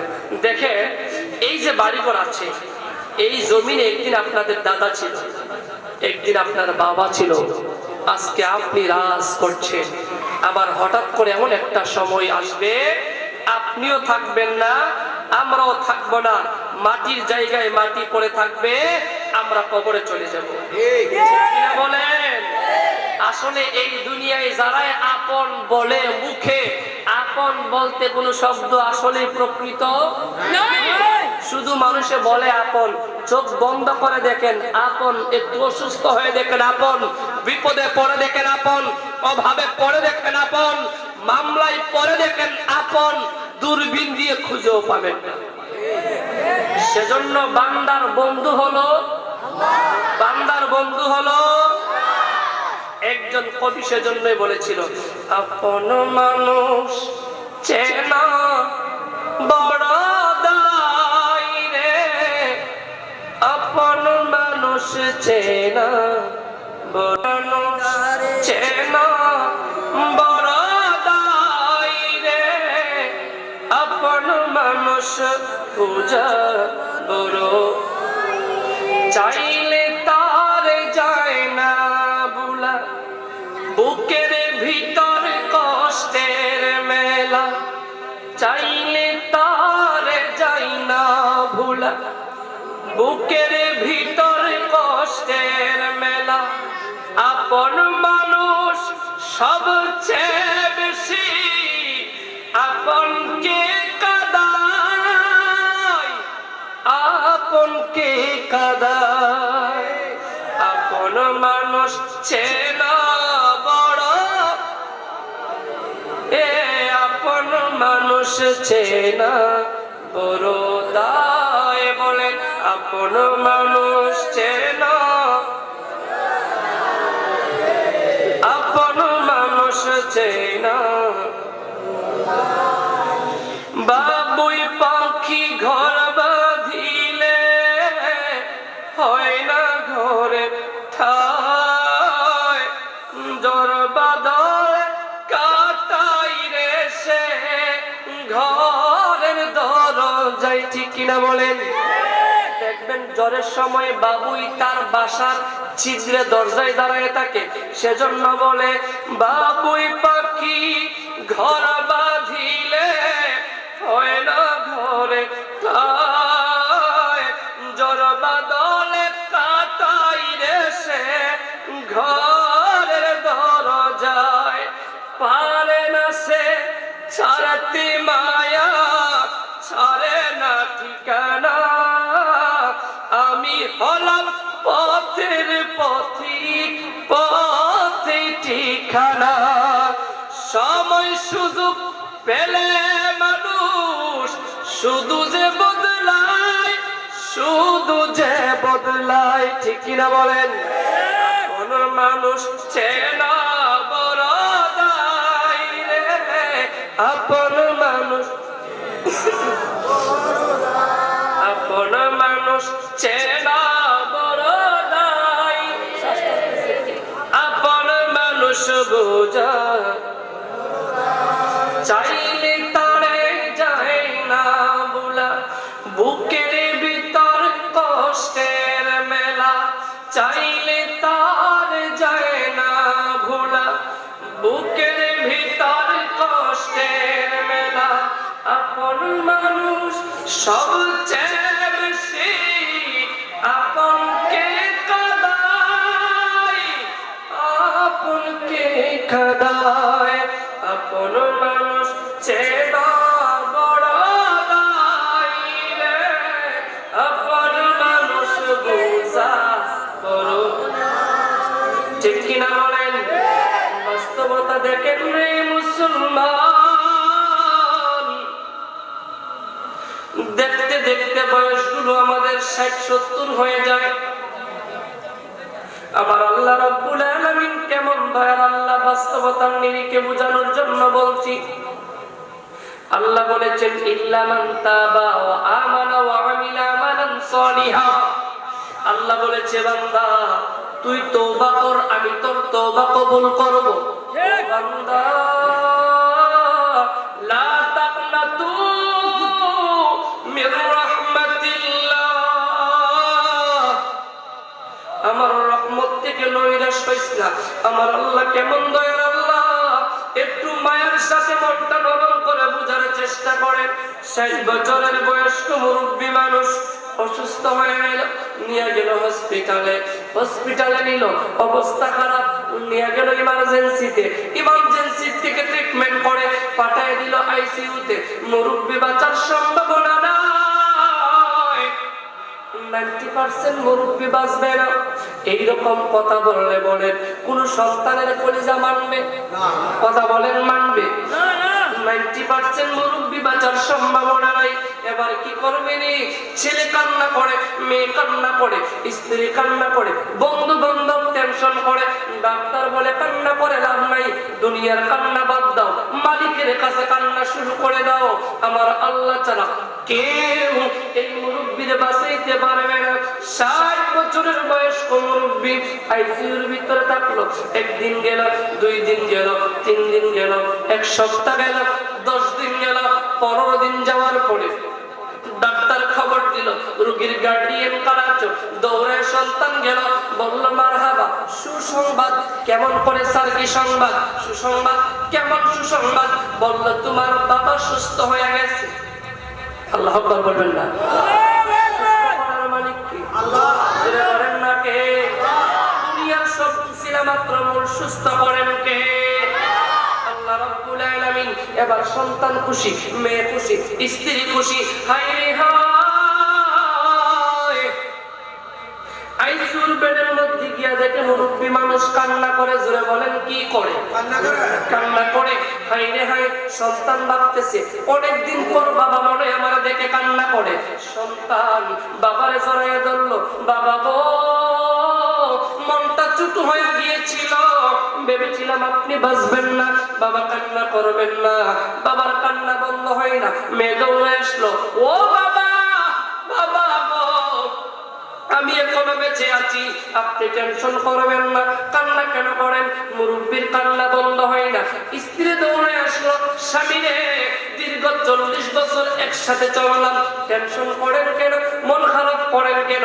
আপনার ছেলে আছে, আপনার মেয়ে আছে, আমি আছি, মন খারাপ করবেন না। আমরা সবাই আছি, মুরব্বি কাঁদে। এবার সবাই ভাবলো মনে হয় হসপিটালে যে বিল আসলো, কস্টিং আসলো, টাকার টেনশনে টাকা বেশি চলে গেছে, এই জন্য কান্না করে। ছেলে বলে বাবা টাকা চিন্তা করবেন না, মাত্র 5 লক্ষ টাকা আমি ছেলে দিয়ে দিব। মেয়ে বলে বাবা টেনশন করবেন না, আমার স্বামীর অবস্থা ভালো, আপনার ছেলে না দিলে আমি মেয়ে দিব, চিন্তা করবেন না। বাবা কান্না বন্ধ করে না। এবার স্ত্রী বলে স্বামী রে, তোমার ছেলে না দিল, মেয়ে না দিল, আমি আমার গহনা অলংকার বিক্রি করে তোমার দিয়া দিব। তারপর কান্না বন্ধ করেন। স্বামীর কান্না বন্ধ হয় না। ডাক্তার আসলো, ছেলে আসলো, মেয়ে আসলো, সবার সামনে ডাক্তার কান্না করে। এবার ডাক্তার জিগায় চাচা রে, ছেলে আসলো কাঁদেন, মেয়ে আসলো কাঁদেন, স্ত্রী আসলো কাঁদেন, আমি আসলাম কাঁদেন, ব্যাপারে কি সমস্যা কি? এবার মুরব্বি ডাক্তার বলে ডাক্তার আইসিইউর ভিতরে কতদিন ছিলাম? ডাক্তার বলেন ছিলেন 15 দিন। কয়দিন? 15 দিন। অক্সিজেনের মাস্ক লাগায় রাখলা 15 দিন। বিল আসলো কত? বলল বিল আসলো 5 লক্ষ। ডাক্তার বলে আপনি এই জন্য বুঝি কাঁদেন? ছেলে বলে আপনি এই জন্য বুঝি কাঁদেন? মেয়ে বলে আপনি এই জন্য বুঝি কাঁদেন? মুরব্বি বলে না রে না, আমি এই জন্য কাঁদি না। তাইলে কাঁদেন কেন, সমস্যা কি? এবার মুরব্বি ডাক্তার বলে ডাক্তার শুনেন শুনেন, ছেলে শোনো, মেয়ে শোনো, প্রিয়তমা স্ত্রী শোনো, 15 দিন অক্সিজেনের আইসিইউর ভিতরে থাকলাম, বিল আসলো 5 লক্ষ, তোমরা টাকা দিয়ে পরিশোধ করবা। ডাক্তারের সাথে আমার লেনদেন শেষ, ডাক্তার আমার কাছে আর কোনো হক পাইবে না। আমি চিন্তা করি সেইটা কোনটা, ওইটা জন্মের পর থেকে 60 বছর পর্যন্ত প্রত্যেক বছরের, প্রত্যেক মাসের, প্রত্যেক দিনের, প্রত্যেক ঘন্টার, প্রত্যেক মিনিটের, প্রত্যেক সেকেন্ডে সেকেন্ডে আমার আল্লাহ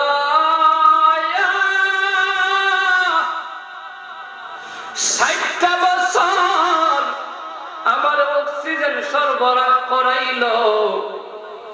15 দিনের অক্সিজেনের বিল যদি 5 লক্ষ হয়, পরিমাণ জানার কারণে টাকা দিয়া মুক্তি পাইয়া গেলাম। কিন্তু 60 বছর যে বাঁচলাম রে সন্তান, আল্লাহ যেদিন বিচার কার্য দাঁড় করাইবেন, যেদিন আল্লাহর সামনে কেউ কথা বলতে পারবে না, লক্ষ্যের উপর নবীরা যেদিন তরতর করে কাঁপিয়ে জমিনের মধ্যে সিজদা করবেন, ওই মুসিবতের সময়ে আমার আল্লাহ রাব্বুল আলামিন যদি আমার ডাকতে জিগায় রে বান্দা, একদিন নয়, 2 দিন নয়, 60 বছর তোরে আমি আল্লাহ অক্সিজেন সাপ্লাই করলাম, ও নাদান শরীরের মধ্যে ক্ষমতা দিলাম, ও যুবক শরীরের মধ্যে জৈবিকতা দিলাম, রক্ত গরম করে দিলাম, তুমি যুবক প্রচন্ড বাগের শীত সাথে দিয়ে চলতে পারতা।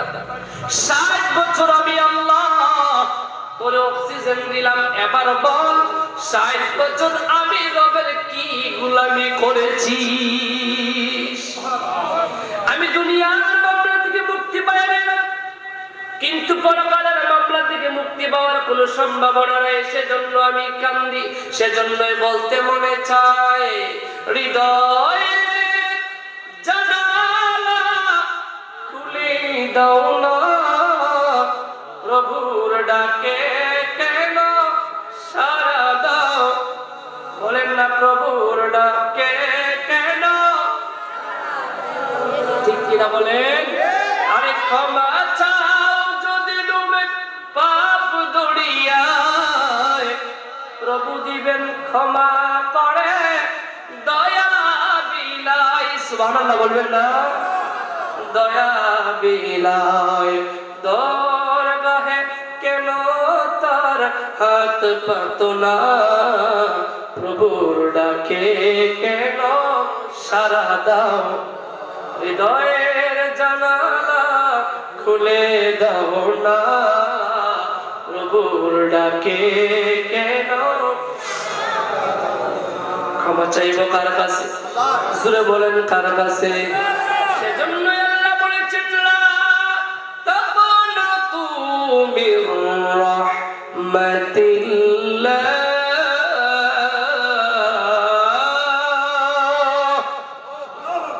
আল্লাহ ডাক্তার বলেছেন বান্দারে যতই বেশি গুনাহ করো না কেন আমার রহমত থেকে নৈরাশ হয়ো না। মুসলমান মনে রাখবেন, মনে রাখবেন, মনে রাখবেন, আপনি গুনাহ করবেন, তওবা করবেন, আল্লাহ মাফ করে দেবেন।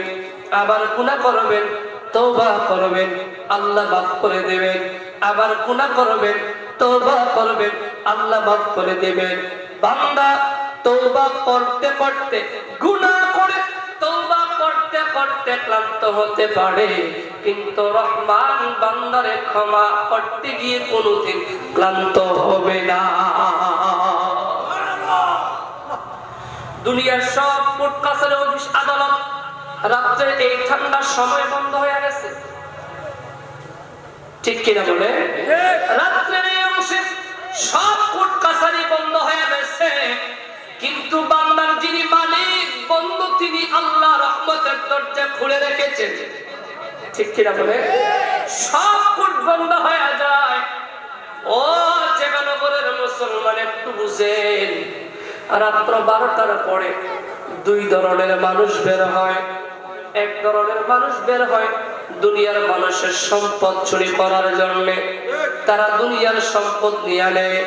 আর এক ধরনের মানুষ বের হয় রে যারা রাত্রের 12টার পরে ঠান্ডা পানির ওযু বানায়া তাহাজ্জুদের নামাজে সিজদা করে কান্না করে। আমার আল্লাহ রাব্বুল আলামিন ওই বান্দাদেরকে বন্ধু বানায়া নেয়। সেজন্য মনে রাখবেন, যুবকদের ডাক আল্লাহ বেশি শুনে। সুবহানাল্লাহ বলবেন না?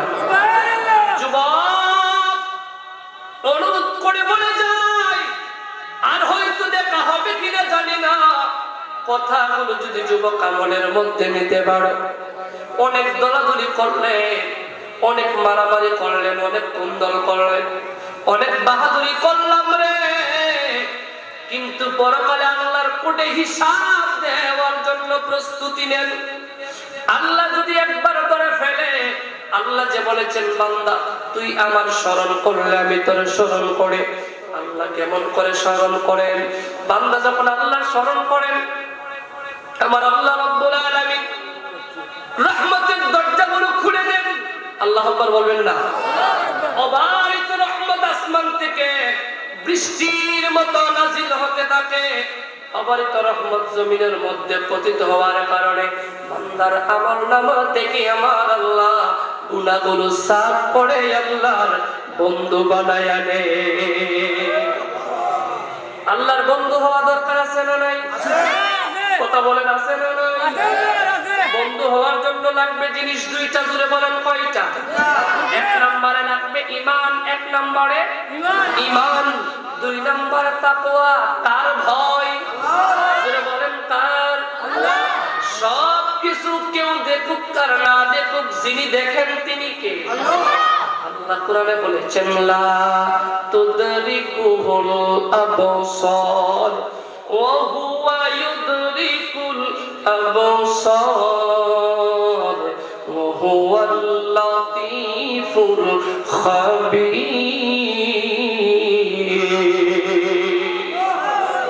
সব চক্ষু ফাঁকি দিতে পারবো, কিন্তু মালিকুল আমলাক আল্লাহর চক্ষু ফাঁকি দেওয়ার সুযোগ। আমরা তো দুনিয়াতে মনে রাখবেন আল্লাহ বলেছেন ওয়া মিম্মা রাযাকনাহুম ইউনফিকুন, বান্দারে আমি তোরে যে রিজিক দেই ওই রিজিক থেকে আমার রাস্তায় তুই ব্যয় কর। আমরা মনে করি রিজিক বলতে শুধু টাকা পয়সা না, রিজিক সব কি আল্লাহ যে আপনাকে সুস্থতার সাথে যা দিচ্ছেন, হালাল ভাবে যা ভক্ষণ করছেন, হালাল ভাবে যা গ্রহণ করছেন, সবগুলো আল্লাহর পক্ষ থেকে বান্দার জন্য রিজিক বলি। সুবহানাল্লাহ। তাইলে রিজিক পাইলে আল্লাহর রাস্তায় ব্যয় করার কথা বলেছেন কে? আল্লাহ। জোরে বলেন কে? এই যে মাহফিলটা আজকে ৬ষ্ঠ বার্ষিক মাহফিল সুন্নি মহাসম্মেলন, এই সম্মেলনগুলো যতদিন হবে ততদিন পর্যন্ত দোয়া মাহফিল চলবে আর মাইকিতগণ কবর থেকে ফলাফল ভোগ করবে। ঠিক কিনা বলেন? মনে রাখবেন, মানুষ যখন সদকায়ে জারিয়া দুনিয়াতে কোনো সদকার কাজ নেক কাজ করে যায়, আর ওই কাজটা যতদিন চলমান থাকে ততদিন কবরে গেলেও কবর থেকে জমিনের সওয়াব তার কবরে পৌঁছতে থাকে। এই মাহফিলটা চলুক, আমরা সবাই চাই কিনা? কথা বলেন, চাই কিনা?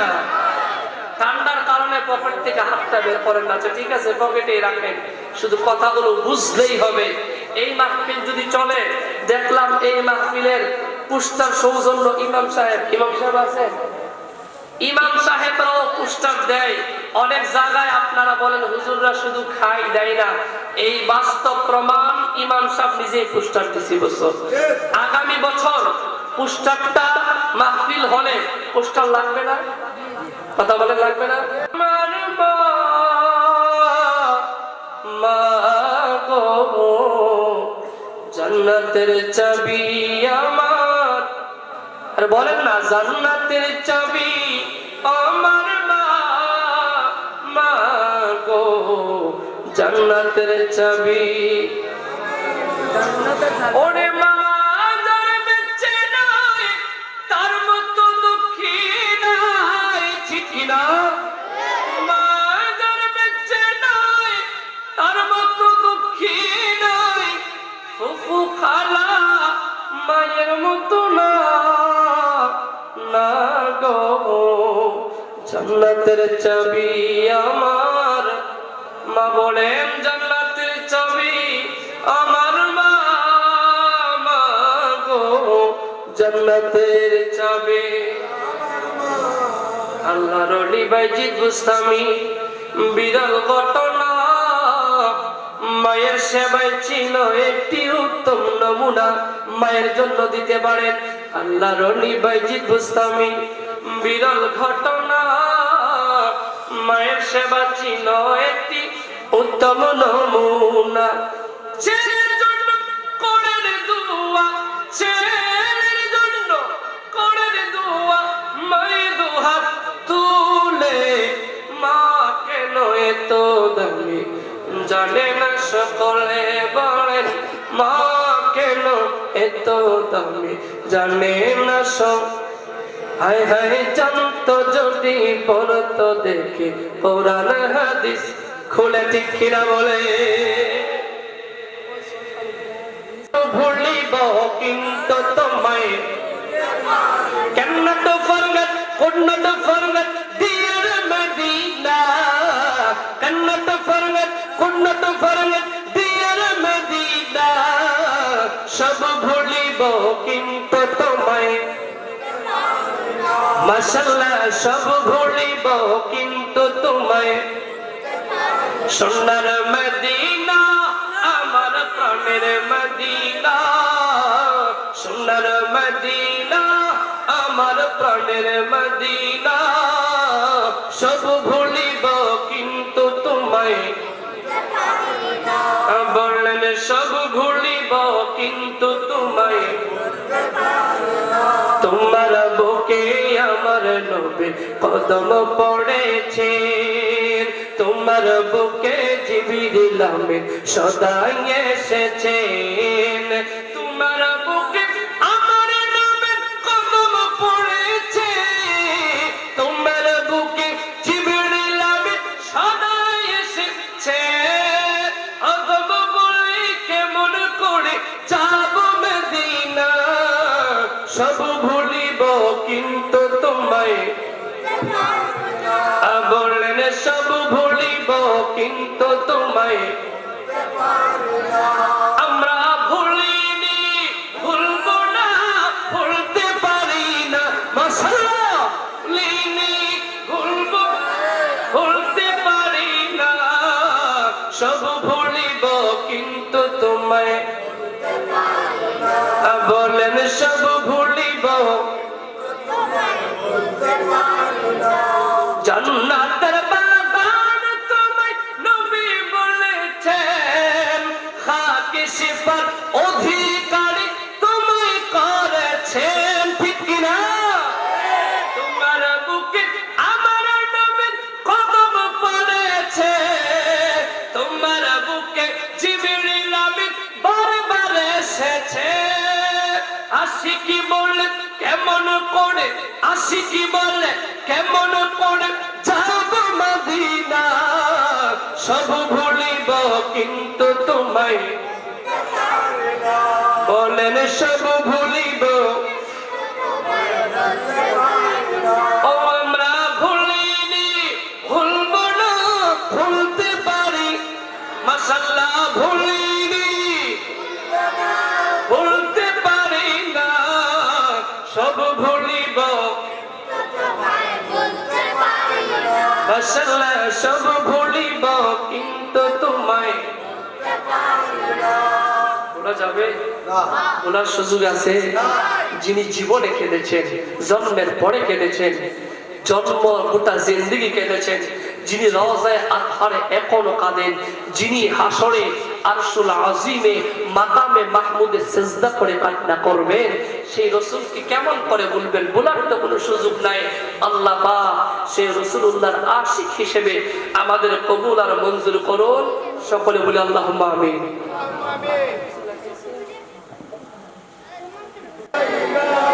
সাইয়্যিদি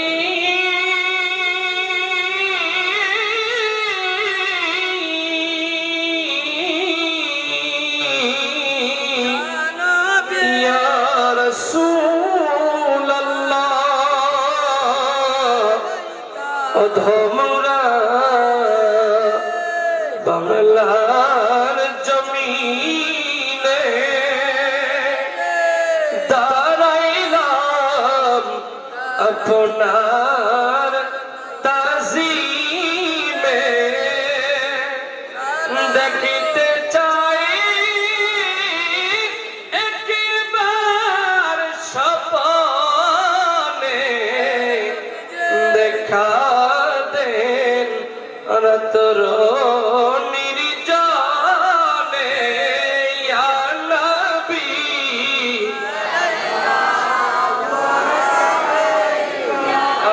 ইয়া রাসূল সালাম, ইয়া হাবিব সালাম আলাইকা।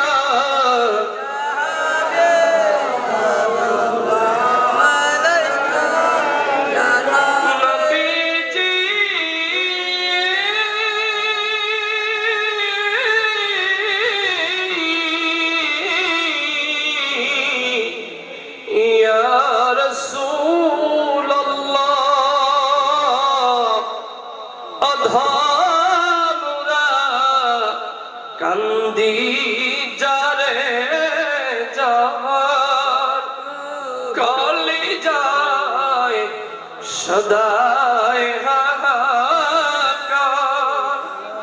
হাসরে ভরসায় আপনার কে আছেন মোদের তরাইবার ইয়া নবী,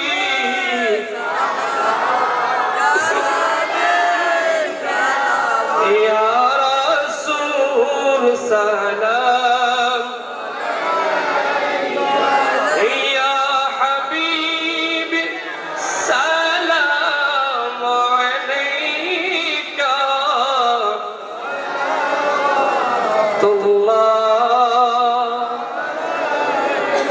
বলগল উলা বিকমালিহি শরফত। ربنا ظلمنا أنفسنا وإن لم تغفر لنا وترحمنا لنكونن من الخاسرين। দয়াময় রব আল্লাহ, রাত্র 12টা তাহাজ্জুদের সময় আমরা তোমার দরবারে হাত বাড়াইলাম। খনখনে ঠান্ডা টপ টপ বৃষ্টির মতো কুয়াশার পানি পড়তেছে রে আল্লাহ। অমনি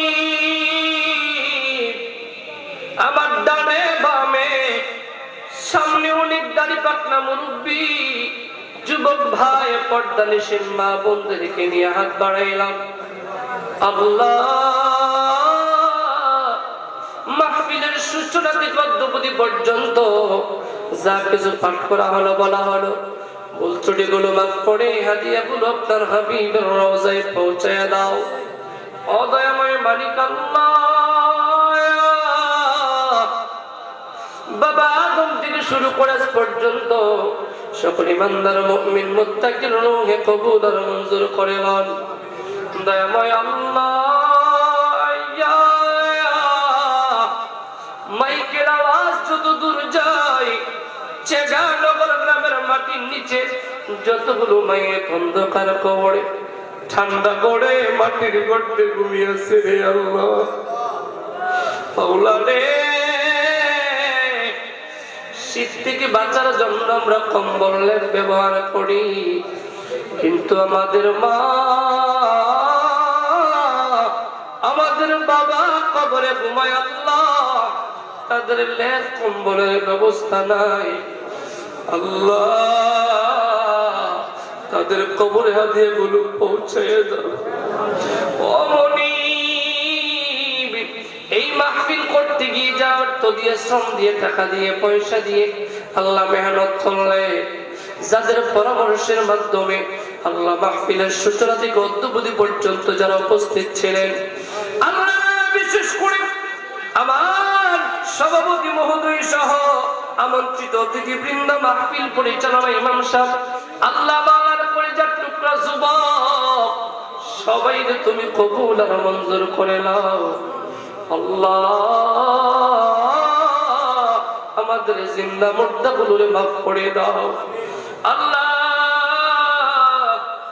যারা আমার কাছে কালেকশনের কথা বললেন ওই সকল ভাই ও বাবাদেরকে কবুল আর মঞ্জুর করে নাও আল্লাহ। গুনাহ শাহাদাতকে কবুল আর মঞ্জুর করে নাও আল্লাহ। বিশেষ করে তাহির মিয়া প্রবাসে থাকেন, জাহেদ আলম, আব্দুর রশিদ মিয়া এবং একজন অসুস্থ মানুষ খুরশেদ মিয়ার জন্য দোয়া চাওয়া হয়েছে আল্লাহ। সুস্থতার নিয়ামত দান করে দাও ও মনিব, আসমানের জমিনের রহমতের দরজা খুলে দাও আল্লাহ। বিশেষ করে আমার সফর সঙ্গী গাজী মিয়ার একজন আত্মীয় অসুস্থতায় ভুগতেছেন আল্লাহ, তাদের তুমি সুস্থতার নিয়ামত দান করে দাও আল্লাহ। আমার সাথে যারা আসতেন আমার ড্রাইভার সহ আমার ক্যামেরাম্যান ভাই সহ বিশেষ করে মাইকম্যান ভাইদেরকে সঠিকভাবে পরিচালনা করার সক্ষমতা দান করে দাও আল্লাহ। মাইকের আওয়াজ যত দূর যায় যারা আমার সাথে পর্দার দিকে হাত বাড়াইলো আল্লাহ, প্রত্যেককে তুমি কবুল আর মঞ্জুর করে নাও আল্লাহ। খাস করে আমি এসে যার ঘরে খাবার গ্রহণ করলাম আল্লাহ, আমার সেই ভাইরও কবুল আর মঞ্জুর করে নাও আল্লাহ। ওনার মার কবর আজকের হাদিয়া পৌঁছায় দেন, মা দুঃখিনীর কবরটা জান্নাতের নিয়ামত দ্বারা ভরে দেন আল্লাহ। আসমানের জমিনের রহমতের দরজাগুলো খুলে দেন, রহমত আমাদের ভাগ্যে নসিব করে দেন। জীবনে একটিবার সোনার মক্কা মদিনার মুসাফির না বানায়া কবরে নিয়ে আল্লাহ। তোমার মহব্বত, তোমার হাবিবের ইশকের মহব্বত আমাদের অন্তরে বৃদ্ধি করে দেন আল্লাহ। মুসলমান কাঁধে কাঁধ মিলিয়ে চলার তৌফিক দান করেন, ঈমান ইসলামের উপর আমাদের সবাইকে অটল আর বিচল থাকার তৌফিক দিয়েন আল্লাহ। আল্লাহ এই মসজিদকে কবুল করেন, মসজিদের খেদমত যারা করেন তাদের কবুল করেন আল্লাহ। খাস করে দাড়ি পাকনা মুরব্বীরা ঠান্ডার মধ্যে বসে আছে আল্লাহ।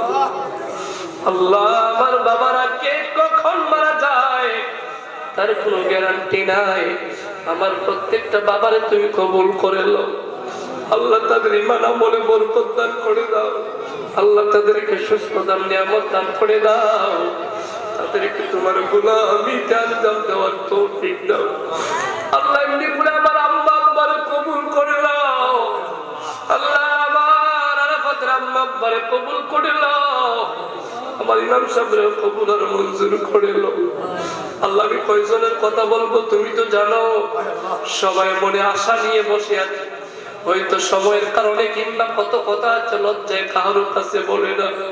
আল্লাহ আল্লাহ আল্লাহ আমাদের কবুল করে নাও, আল্লাহ আমাদের কবুল করে নাও, আল্লাহ আমাদের কবুল করে নাও।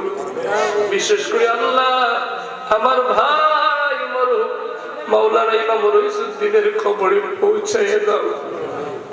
আল্লাহ আমার ভাই উসমান হাদির কবরে পৌঁছায় দাও। আল্লাহ আল্লাহ উসমান হাদির কবরটা জান্নাতের নিয়ামত দ্বারা ভরে দাও। আল্লাহ উসমান হাদির শাহাদাতের মর্যাদা দান করো। আল্লাহ এই দেশ স্বাধীনতার পিছনে আল্লাহ 1971 থেকে 2025 পর্যন্ত যারা দেশের জন্য ইমানের সাথে রক্ত দিল, আল্লাহ প্রত্যেকের তুমি শহীদের মর্যাদা দান করিও। আল্লাহুম্মা ইন্না নাতাওয়াসসালু ইলাইকা বিওয়াসিলাতি হাবিবিকাল মুহতারাম নবিয়িনা মুহাম্মাদিন সাল্লাল্লাহু আলাইহি ওয়াসাল্লাম। আল্লাহ মরণের সময়ে তোমার হাবিবের চেহারা মুবারক আমাদের নসিব করে দিও। আমিন। আর জবানে জারি করে দিও মধুময় কালিমা লা ইলাহা ইল্লাল্লাহু মুহাম্মাদুর রাসূলুল্লাহ সাল্লাল্লাহু আলাইহি ওয়াসাল্লাম।